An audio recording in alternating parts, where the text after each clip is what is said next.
இது ஆலயம் 90 கோவையின் அடையாளம். ஆலயம் 90 இது கோவையின் அடையாளம். தீபாவளி இப்பதான் முடிஞ்சு இல்லையா? தீபாவளியில் நம்ம இந்த எண்ணெய் குளியல் அப்படிங்கிற ஒரு விஷயம் இருக்கு இல்லையா? இதோட ஆயுர்வேத பலன்கள் என்ன? ஆயுர்வேத பலன்கள்னு பார்த்தீங்கன்னா, எண்ணெய் குளியல்ங்கிறது ரொம்ப அடிப்படையில வாதத்தை கட்டுப்படுத்தக்கூடியது. அது எல்லாத்த விட இந்த தீபாவளி வர சீசன் அப்படிங்க. எப்பவுமே சேஞ்ச் ஆஃப் கிளைமேட் இருக்கும். எப்பவுமே அந்த ஹேமந்த் ருத்துன்னு சொல்லுவோம். அதாவது ஒரு சீசன் மழைக்காலம் போய் அடுத்து குளிர்காலம் வரக்கூடிய காலகட்டம்னால, நம்ம உடல்ல இருக்க எண்ணெய் பசை இயற்கையாகவே குறையும். அதனால இந்த எண்ணெய் தேய்த்து குளிக்கிறதுங்கிறது அட்வைசபிள். அது ஏன் தீபாவளி அன்னைக்கு மட்டும் அட்வைஸ் பண்ணாங்க அப்படின்னு பார்த்தா, என்னுடைய பர்சனல் கருத்து என்னன்னா, தீபாவளி, பட்டாசு, வெடி சத்தம் எல்லாம் இருக்கு.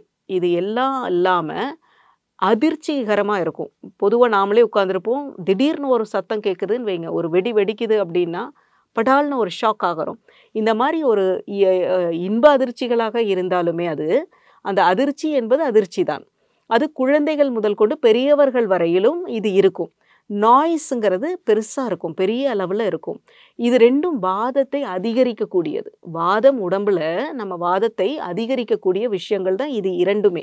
இது போகவும் அளவுக்கு அதிகமான வெளிச்சங்கள் பார்த்தாலும் வாதம் அதிகமாகும். இப்ப இந்த வாதத்தை கட்டுப்படுத்துறதுக்கு இந்த எண்ணெய் குளியல் எண்ணெய் மட்டும்தாங்க வாதத்துக்கு ட்ரீட்மெண்ட்டே. ட்ரீட்மெண்ட் என்ன வாதத்துக்கு அப்படின்னு கேட்டிங்கன்னா, எண்ணெய் அபியங்கம்னு தான் சொல்லுவோம்.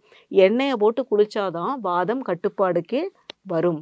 அதனால அந்த எண்ணெய் குளியலுங்கிறது இந்த தீபாவளி அன்னைக்கு பண்ணுகிறதுங்கிறது ரொம்ப ரொம்ப நம்ம உடலுக்கு ப்ரிகாஷனரி மெஷர். ஓ, இந்த தீபாவளி அன்னைக்கு அந்த எண்ணெய் குளியல ஆயுர்வேத முறைப்படி இப்படி ஒரு விளக்கம் இருக்கு அப்படிங்கிறது எங்களுக்கு இன்னைக்குதான் தெரியுதுவா?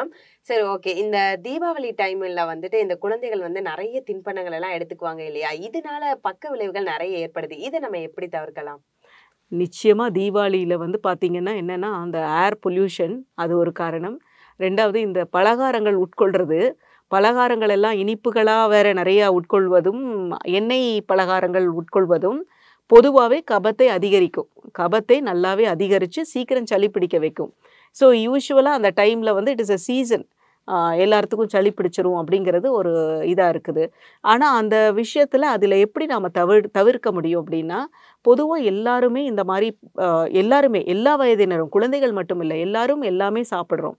அட்லீஸ்ட் 8லிருந்து 80 வயசு, 8 வயசுலேருந்து 80 வயசு வரைக்கும் எல்லாரும் ஒரு தடவையாவது வயிறை கிளீன் பண்ணிட்டீங்கன்னா, மிக மிக நல்ல பலன்கள் கிடைக்கும். அந்த வயிறு கிளீனிங்கிறது நான் மாத்திரையை வாங்கி நான் வயிறு கிளீன் பண்ணேங்கிறது தயவு பண்ணி அந்த ஆபத்தை பண்ணிடாதீங்க. வயிறு கிளீன் பண்ணணும் அப்படின்னா மீட் அன் ஆயுர்வேதிக் டாக்டர். இது மாதிரி தீபாவளி முடிஞ்சிருக்கு, எல்லாம் சாப்பிட்ருக்கோம், வயிறை ரீசெட் பண்ணுங்க. ஃபேக்ட்ரி ரீசெட் மாதிரி வயிறை நாம் ரீசெட் பண்ணணும். ரீசெட் பண்ணினோம்னா தான் நம்மளுக்கு திருப்பி அந்த ஹெல்த் கிடைக்கும். இல்லாட்டி இது கேரி ஓவர் பண்ணிட்டே இருப்போம். குப்பையை தூக்கிட்டு போகிற மாதிரி எல்லாமே டைஜஸ்ட் ஆயிருக்கா இல்லையான்னு கூட தெரியாது. அத்தனை டாக்ஸின்ஸையும் நம்ம கேரி பண்ணிகிட்டே தான் இருப்போம். அண்ட் எல்லாமே ஜீரணமாகிற வயசுலேயோ நம்ம அந்த மாதிரி ஒரு உடல் உழைப்போ நம்மக்கிட்ட இப்போ இல்லை. அந்த காலத்தில் ராகி கூழ் குடித்தாங்க, ராகி கஞ்சி குடித்தாங்க, அவங்க போய் விவசாயம் பார்த்தாங்க.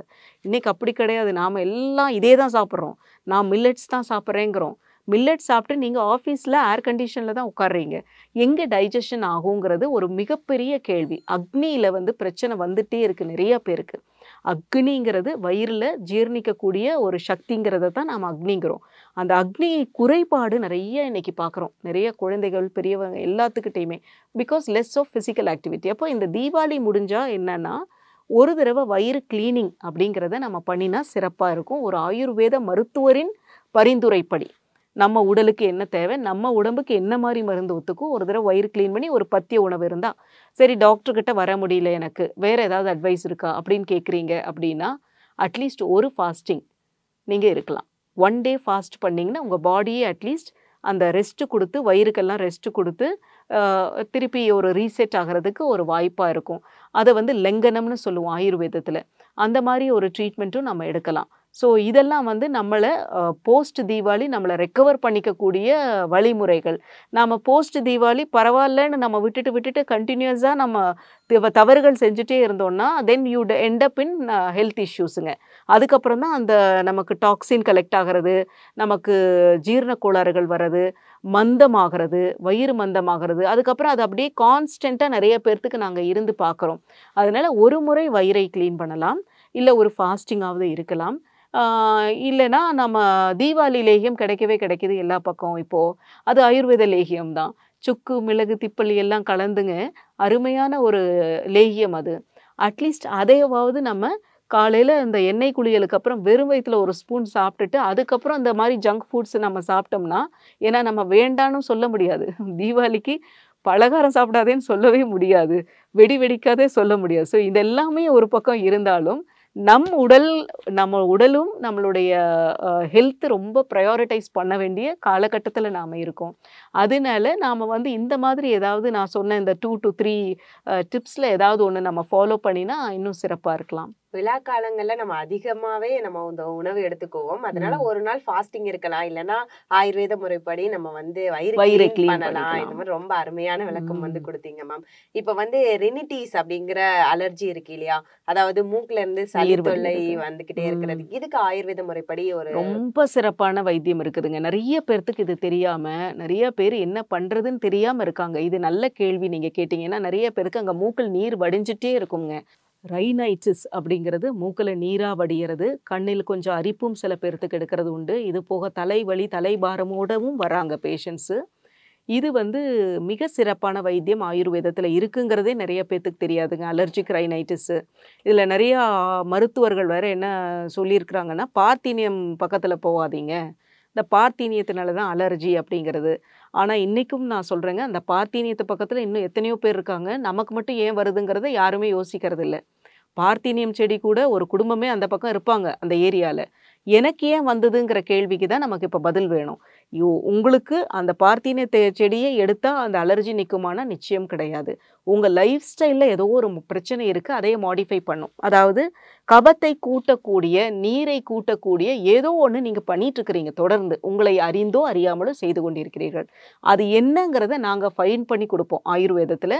நாங்கள் ஃபைன் பண்ணி அந்த லைஃப் ஸ்டைலை நீங்கள் மாடிஃபை பண்ணி அது வந்து அந்த இதுக்கு கான்ட்ரிபியூட் பண்ணக்கூடிய டயட்டையும் நாம் மாடிஃபை பண்ணிவிட்டு அதுக்கப்புறம் நீங்கள் மருந்துகள் நீங்கள் சேர்த்தி வச்சுருக்கிறீங்க இல்லையா, இந்த அலர்ஜிக் ரைனைட்டிஸை சேர்த்தி வச்ச நீரை நம்ம நிறுத்துறதுக்கு உண்டான மருந்துகளும் கொடுத்தோம்னா முழுமையான தீர்வு கிடைக்கும். ரொம்ப அருமையான விளக்கம் கொடுத்தீங்க மேம். இப்போ குழந்தைகளோட நினைவாற்றலை வந்து நம்ம அதிகரிக்கிறதுக்கு ஆயுர்வேத முறைப்படி எதுனா வழிகள் இருக்கிறதா? ரொம்ப நிறைய வழிகள் இருக்குதுங்க. நிறைய மருந்துகள் இருக்குது ஆயுர்வேதத்தில். எல்லாருமே கேள்விப்பட்டிருப்பீங்க. இப்போ நிறைய பேர் அந்த கீரைகள் எல்லாம் கூட வாங்கி சாப்பிட்றாங்க இல்லையா, நினைவாற்றலை அதிகரிக்கக்கூடியதுன்னு. நாம் செய்கிற ஒரு பிழை என்னென்னா, நாம் ஒரு நாள் அந்த கீரையை சாப்பிட்றதுனால நம்ம நினைவாற்றல் பெருசாக வளர்ந்துராதுங்க. அது there is a specified milligram டோசேஜுங்க. ஒரு குழந்தைக்கு அதனுடைய வெயிட்டை அனுசரித்து அதுக்கு எத்தனை கொடுத்தா வேலை செய்யுங்கிறது இருக்குது. அதுக்கு ஆயுர்வேத மருத்துவருடைய ஒரு நம்மளுடைய கைடன்ஸ் இல்லாமல் குழந்தைகளுக்கு நாம் கொடுக்க முடியாது. அதை குடித்தால் ஜீரணமாகக்கூடிய மாதிரி அந்த குழந்தையுடைய வயிறு இருக்கான்னு பார்க்காம நம்ம கொடுக்கவும் கூடாது. நிறையா விஷயங்கள் வந்து இதுக்குள்ளே இருக்குது. இதெல்லாம் தெரியாமல் பிளைண்டாக நாம் இன்றைக்கி என்ன ஆகுதுன்னா, அந்த மீடியாவில் நெட்டில் வருதுன்னு பார்த்துட்டு, ஓ பிரம்மின்னா மூளைக்கு நல்லது, இதுன்னா சாரஸ்வதாரிஷ்டம் போட்டிருக்கிறாங்க, இது வந்து நம்ம குழந்தைகளுக்கு படிப்பு நல்லா கொடுக்கும்னு அவங்களே வாங்கி அவங்களே செல்ஃப் மெடிகேட் பண்ணிக்கிறாங்க, இது ஆயுர்வேதாங்கிறதுக்காக. பட் நிச்சயமாக அது தவறு. தயவு பண்ணி ஒரு டாக்டருடைய ஆலோசனையின் பேரில் செய்யுங்க. என்னன்னா அதில் நெய் மருந்துகளும் இருக்குது, நெய் வகையான மருந்துகள் இருக்குது. இது போக பார்த்திங்கன்னா அரிஷ்டம் மாதிரி மருந்துகளும் இருக்குது. இது போக இப்போ நிறைய கேப்சூல் ஃபார்ம்ஸ்லேயும் வந்திருக்குதுங்க. இது எல்லாமே வந்து நினைவாற்றலை அதிகரிக்கக்கூடியது தான். இந்த நினைவாற்றலை அதிகரிக்கிறது எவ்வளோ சிறு வயதிலிருந்து செய்கிறோமோ அவ்வளோ பலன்கள் அதுக்கு கிடைக்கும். இந்த நினைவாற்றல் அப்படின்ற கேள்விக்காக நான் ஒரு தகவல் சொல்ல விரும்புகிறேன். கேரளாலெலாம் பார்த்திங்கன்னா பிறந்த குழந்தைகளுக்கு ரொம்ப சிறு வயதிலேயே சில நாட்களே ஆன குழந்தைகளுக்கு தங்கத்தை உரசி நாக்கில் வைக்கிற பழக்கம் இருக்கிறது. அப்போது எல்லாரும் என்ன சொல்லுவாங்க, தங்கத்தையே நாக்கில் தடவுறீங்களே இது நல்லதில்லை, ஸோ டாக்டர்ஸ் எல்லாம் ரொம்ப அகெயின்ஸ்டாகவும் ஒரு காலகட்டத்தில் இருப்பாங்க. தங்கம், தேனோ இதெல்லாம் வாயில் வைக்கக்கூடாது, அன்ஹைஜீனிக் ஆயிடுது அப்படின்ட்டு. பட் அது வந்து அந்த காலத்தில் அவங்க செஞ்சதுக்கு உண்டான காரணம் என்னன்னு பார்த்தீங்கன்னா, நெய், வெறும் நெய் இருக்குது பாருங்க, அது சிறப்பான மெமரி ஆற்றல் கொடுக்கக்கூடிய ஒரு மருந்துன்னே சொல்லலாம். வீட்டில் இருக்கக்கூடிய உணவுப் பொருள் இருந்தாலும் அவ்வளோ நல்லா மெமரி இம்ப்ரூவ் பண்ணுங்கிறதுக்காக சிறு வயதிலே நம்ம தமிழ்நாட்டிலே பார்த்துருப்பீங்க, நெய் சோறு கொடுப்பாங்க குழந்தைகளுக்கு. இதெல்லாம் காலத்தில் ஒரு எல்லாத்துலேயும் ஒரு அர்த்தம் இருந்திருக்குதுங்க நம்ம செஞ்சதில். அதில் வந்து இந்த நெய் சோறுங்கிறது இஸ் வெரி இம்பார்ட்டண்ட், எஸ்பெஷலி சில்ட்ரனுக்கு குடுப்பாங்க. அது வந்து என்னன்னு பார்த்தீங்கன்னா, மெமரிய அதிகப்படுத்தக்கூடியது வந்து ஒரு பசு நெய்யே அதிகப்படுத்தும். அடுத்தது இந்த தங்கம் எப்படி அதிகப்படுத்துது அப்படின்னு பார்த்தீங்கன்னா, இந்த குழந்தைகளுக்கு that gives an amazing memory பவருங்க.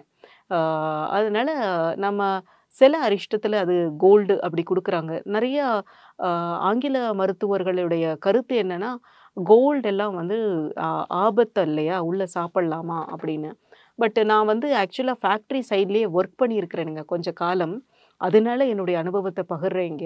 எப்படின்னா, அப்படிலாம் கோல்டு வந்து அப்படி கோல்டெல்லாம் தூக்கியெல்லாம் போட்டெல்லாம் ப்ரிப்பேர் பண்ண மாட்டாங்க. நீங்க இப்ப கையில ரிங் போட்டிருக்கீங்க, கோல்டு ரிங் போட்டிருக்கீங்க, கழுத்துல செயின் போட்டிருக்கிறீங்க.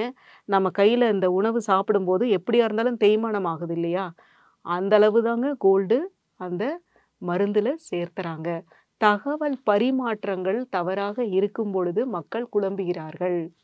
புரிஞ்சுதுங்களா? நீங்க கையில ரிங்ஸே போட்டிருக்கிறீங்க. ஒரு 5 தங்க ரிங் போட்டுட்டு நீங்க சாப்பிட்டுட்டே இருக்கிறீங்கன்னா, அந்த கோல்டு எப்படி கரைஞ்சு அதில போகுதோ, அந்த அளவு தான் ரொம்ப minimum dosage of gold. That too is a purified gold தான் சேர்த்துறாங்க. நாம கூட கையில போட்டிருக்கிறது கலந்த கோல்டுங்க. நல்ல கோல்டு கிடையாது. பட் அது வந்து அப்படி கிடையாது. பியூரிஃபைட் ஃபார்ம் ஆஃப் கோல்டு மட்டும் தான் இந்த மாரி மருந்துகள்ல சேர்த்துறாங்க. அதுவும் 1. 2வது, இப்போ இந்த மாரி நெறைய அலிகேஷன்ஸ் வந்தனால, தங்கமே இல்லாமலும் தயாரிக்கக்கூடிய ஒரு அரிஷ்டங்களும் கிடைக்குது. ஆனா, நம்பிக்கை இருக்கிறவங்க இதைய வாங்கி சாப்பிடுறவங்களும் இருக்காங்க. இது வேண்டாம், சாதாரணமா வித்தவுட் கோல்ட் வாங்கி சாப்பிடுறோம் அப்படிங்கிறவங்க இருக்கிறாங்க. இது 2லயுமே இப்ப கருத்து வேறுபாடுகள்னு ஒண்ணும் இல்லைங்க. பட் மக்களுக்கு புரிதலுக்காக நான் இத சொல்றேன். தங்கம் உட்கொள்றதுனால எந்த ஒரு சைடு எஃபெக்ட்ஸும் இல்ல. வராது அது அப்படிங்கிற எப்படி உட்கொள்றோங்கிறத பொறுத்து. இது வந்து ஆயுர்வேதத்துலலாம் தவறா பியூரிஃபிகேஷன் ப்ராசஸ் இருக்குதுங்க. பியூரிஃபை பண்ணி தான் கோல்ட போடுறாங்க. அப்படியே எல்லாம் கோல்ட எடுத்து போட மாட்டாங்க. அதே மாரி ரொம்ப மினிமம் டோசேஜ். இப்ப நாம எப்படி தினசரி உணவு சாப்பிடும்போது நம்மளுடைய கையில் இருக்கக்கூடிய தங்கத்தின் ஒரு சிறு பகுதி உடலுக்குள்ள போகுதோ, அது மாரி தான் அதுவும். அதனால நாமளே அதைத்தான் பண்ணிட்டு இருக்கோங்கிறேன். நாமளும் அதுவும் வித்தியாசம் அல்லன்னு சொல்ல வரேன். அதை நம்ம குற்றமா பார்க்குற அளவு அது பெரிய தவறு கிடையாது அப்படிங்கிறத நான் சொல்ல வரேன். இது வந்து மக்களின் புரிதலுக்காக சொல்றேன். ஏன்னா நிறைய பேர் வந்து இப்போ நிறைய மீடியாவை பார்த்து தானே புரிஞ்சுக்கிறாங்க. ஸோ கோல்ட்னா இப்படி ஆபத்தா, ஓ இதில் அது கலந்துருக்காங்க, அப்படி கிடையாது. ஆக்சுவலாக மெட்டல்ஸ் அண்ட் மினரல்ஸ் எல்லாம் எந்த ஒரு சிஸ்டத்துலேயும் ஜஸ்ட் லைக் தட் எல்லாம் கலக்கலீங்க. இதில் வந்து இந்த தங்கத்தையும் சுத்திகரிக்கப்பட்ட தங்கத்தையும் very minimum dose to enhance the memory power, அதுக்காக மட்டும்தான் கலந்துருக்காங்க. அதுலேயும் டாக்டர்கள் எல்லாத்துக்கும் அதை அட்வைஸ் பண்ணுறதில்ல. டாக்டரின் பரிந்துரைப்படி எடுத்தோம்னா யாருக்கு அது அட்வைஸபிளோ, அதனால தான் சொல்கிறேன், ஆன்லைனில் பார்த்து வாங்குறத விட ஒரு ஆயுர்வேத மருத்துவரை பார்த்துட்டு உங்கள் குழந்தைக்கு, உங்களோட குழந்தையின் வயதிற்கு, அவர்களோட உடல்நிலைக்கு ஏற்ப எந்த மெமரி மெடிசின்ஸ் குட்டோ அந்த மாதிரி நாம் எடுத்துக்கலாம். ரொம்ப அருமையான விளக்கம் கொடுத்தீங்க மேம். இப்ப மக்கள் வந்து ஆரோக்கியமா வாழ்றதுக்கு ஆயுர்வேத முறைப்படி ஏதாச்சும் டிப்ஸ் கொடுக்கணும் அப்படின்னு விரும்புறீங்களா? ஆரோக்கியமாக வாழ்வதற்கு அப்படின்னு பார்த்தா diet and lifestyle is very இம்பார்ட்டண்ட்டுங்க. நாம் வந்து சாதாரணமாக குளிக்கிறது, ப்ரஷ் பண்ணலருந்து ஒரு சிஸ்டமேட்டிக்காக லைஃப்பை வாழ்கிறவர்கள் பொதுவாகவே நல்லா தான் இருக்காங்க. அண்டு இன்றைய காலகட்டத்தில் ஒரு மெடிடேஷன், ஒரு பிராணாயாமம் எல்லாம் பண்ணுறது வந்து நம்ம சாதாரணமாக சொல்ல முடியாது. இது வந்து மைண்டில் வந்து ரொம்ப அருமையான ஒரு வேவ் ரிஃப்ளெக்ஷனே கொடுக்குதுங்க. நிறையா வந்து சயின்டிஃபிக்லி இட் இஸ் ப்ரூவன். இதை நீங்கள் தொடர்ந்து செஞ்சுட்டே இருந்தீங்கன்னா எந்த ஒரு நம்மளுக்கு பல விஷயங்கள் நம்மளை பாதிக்காது. மனதை பாதிக்காமல் இருக்கிறதுக்கு this meditation helps a lot. இது போக நம்ம ஆயுர்வேத முறைப்படி பார்த்தீங்க அப்படின்னா, எந்த உணவு என்ன மாதிரி உணவு எடுத்துக்கலாம் அப்படின்னா, ஸ்னிக்தமாக இருக்கணும். ஸ்னிக்தம் அப்படின்னா ரொம்ப ட்ரை ஃபுட்ஸ் அப்படி எடுத்துக்கவே கூடாதுங்க. இப்போ சப்பாத்தியே பார்த்தீங்கன்னா, சுக்கா சப்பாத்தி வி டோன்ட் ரெக்கமெண்ட்.